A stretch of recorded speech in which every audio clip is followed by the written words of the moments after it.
বন্ধুরা দেখো, বানিয়ে ফেললাম একটা খাম্বা। এটাতে মাটি দিয়ে ভরাট করলাম, এটাতে মাটি দিয়ে ভরাট করলাম। সে কাদা মাটিটা দেখালাম না, আমার হাতও ময়লা হয়ে গেছিলো, এখন ধুয়ে নিলাম। তো এখন ভরাট করার পর এই সিজনে যদি একটা খাম্বা না বানায় তাহলে কিন্তু অধুরা রয়ে যায় বাগানটা। তো সেই খাম্বাটা শুরু থেকে শেষ পর্যন্ত সব কিছুই দেখাবো সবাইকে। তো সেই খাম্বার জন্য কিন্তু আমাদেরকে নিতে হবে সানফ্লাওয়ার্সের লতাগুলো। তো যেখানে বেশি হয়ে আছে সেখান থেকে অবশ্যই নিয়ে নিব। তো দেখো, এখান থেকে নিয়ে নিচ্ছি রেডটা, এগুলো বেশি বড় হয়ে গেছে। তারপর হোয়াইট, আবার রেড, আবার হোয়াইট, এইভাবে কিছু লতা আমি নিয়ে নিচ্ছি।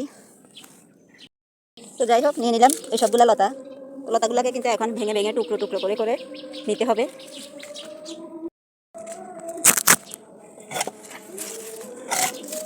লতাগুলো আমি ছোটো ছোটো করে পিস করে বন্ধুরা, খাম্বা আমি বানাই ফেলতেছি, এভাবে ছোটো ছোটো করে নাড়তে হবে।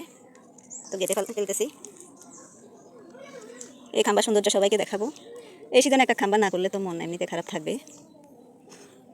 আর সব বাগানিরা কিন্তু এই সিজনে একটা খাম্বা করতেছে, কেউ কেউ 5-এর মধ্যে করতেছে। আমার 5 আছে, কিন্তু 5টা আমি নষ্ট করবো না। 5-এর অনেক দাম, সেই 5টাকে কাটছাট করার দরকার নাই, এটা কাজে লাগবে।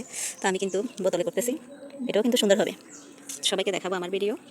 আর যারা আমার ভিডিও পছন্দ করেন সবাই আমাকে ফলো করে দিবেন। আমার ফলোয়ার সংখ্যা কম, ফলোয়ার কিন্তু বাড়তেছে না।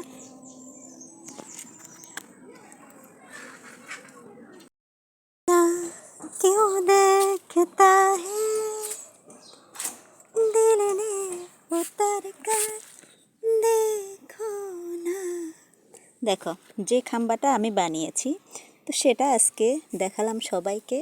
ওটাতে কিন্তু ফুল ফোটা শুরু করছে, আর এর অবস্থা কিন্তু খুবই সুন্দর হয়ে গেছে। আমার তো খুবই ভালো লাগতেছে।